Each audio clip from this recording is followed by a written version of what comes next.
Bonjour à tous et bienvenue dans cette nouvelle vidéo des conseils de Maître Loïc. Aujourd'hui, nous allons travailler les mathématiques à travers un élément qui fait trembler les élèves et les parents de France, la résolution de problèmes. Alors j'imagine déjà votre tête devant l'écran en train de vous dire « Oi, oi, oi, mais moi, avec les problèmes, je n'y arrive pas ». Et j'imagine également la tête de vos parents qui se disent « Oi, oi, oi, mais moi, avec les problèmes, justement, j'ai toujours eu des problèmes ». Eh bien, nous allons essayer aujourd'hui d'en finir avec ces difficultés en élaborant tous ensemble et en réfléchissant tous ensemble à une stratégie de résolution de problèmes. La stratégie que je vais vous présenter aujourd'hui fonctionne et elle fonctionnera durant tous les problèmes de votre scolarité à l'école primaire et, je suis sûr, quasiment tout le temps au collège. Il suffit de bien écouter et de bien l'appliquer à chaque fois. Comme toute stratégie, elle est définie en plusieurs étapes. La première étape, c'est la compréhension. Je comprends, je lis l'énoncé du problème, puis je souligne la question en rouge et les données utiles en bleu. C'est un moment très important car il va nous permettre d'identifier les différentes composantes du problème et de comprendre sa structure. Prenons un exemple. Léon ramasse 5 pommes et Annabelle ramasse 7 pommes. Il pose toutes les pommes dans un panier. Combien y a-t-il de pommes dans le panier? Avec mon stylo rouge, je vais commencer par chercher la question et la souligner. Vous l'avez? Ça tombe bien, moi aussi. Hop, je souligne en rouge la question. Combien y a-t-il de pommes dans le panier? Je la souligne, mais j'essaye aussi de la comprendre. C'est mieux. Combien y a-t-il de pommes dans le panier? Qu'est-ce que ça veut dire? Quel est l'objectif de cette question? Eh bien, l'objectif est simple, c'est de trouver la totalité de pommes dans le panier. Donc, je sais déjà que mon objectif, ça va être de calculer une totalité. Mais une totalité de quoi? De pommes. Et comment je le sais que c'est des pommes? Eh bien, je le sais parce que il y a des informations dans le texte qui vont nous permettre de les identifier, ces pommes, car ce sont des informations chiffrées, à savoir Léon ramasse 5 pommes et Annabelle ramasse 7 pommes. Une fois que j'ai fait ce travail de soulignement, eh bien, je peux passer à l'étape numéro 2, à savoir je résous le problème, je représente la situation par un schéma, un dessin. Et oui, le schéma et le dessin, dans votre scolarité, peuvent vous aider à débloquer des situations mathématiques compliquées pour vous. Il n'y a aucun mal à dessiner et à représenter les mathématiques sous une forme un peu plus concrète. Au contraire, c'est une astuce, un vrai outil de travail qui vous mènera vers la réussite.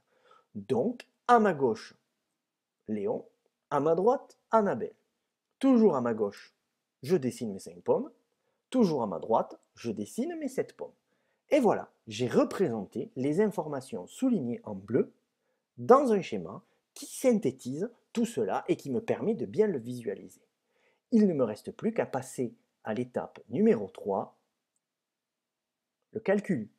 Je choisis l'opération, je l'écris, je calcule et je vérifie mes résultats.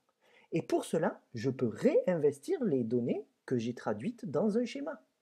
Léon et ses 5 pommes, Annabelle et ses 7 pommes.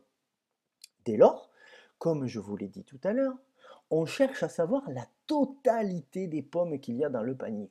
Nous n'allons pas donc faire une soustraction qui cherche à avoir l'écart entre deux nombres. Non, nous allons faire une addition. Nous pouvons donc commencer par positionner le symbole de l'addition, à savoir le plus.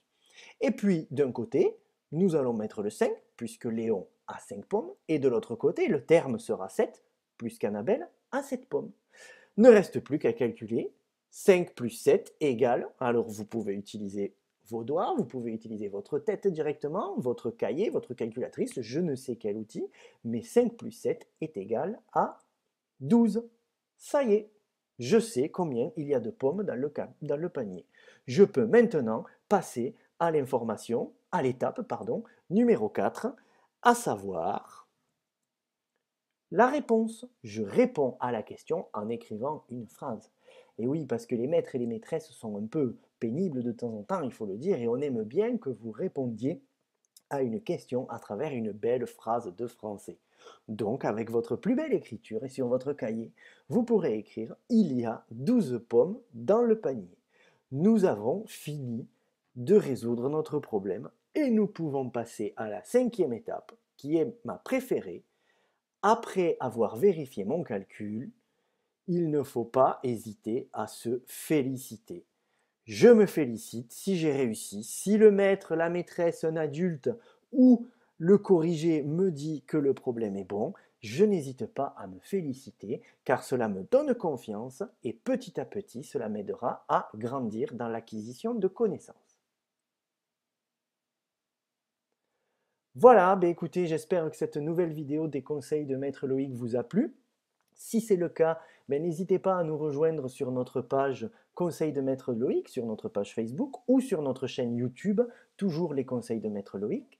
Dans tous les cas, n'oubliez jamais que l'erreur est humaine, l'erreur fait partie de l'apprentissage et c'est en faisant des erreurs que l'on grandit et que l'on peut avancer. D'ici la prochaine vidéo, eh bien, je ne vous souhaite que du bonheur, faites attention à vous, prenez soin de vous et des autres et à bientôt pour de nouvelles aventures. Bye bye!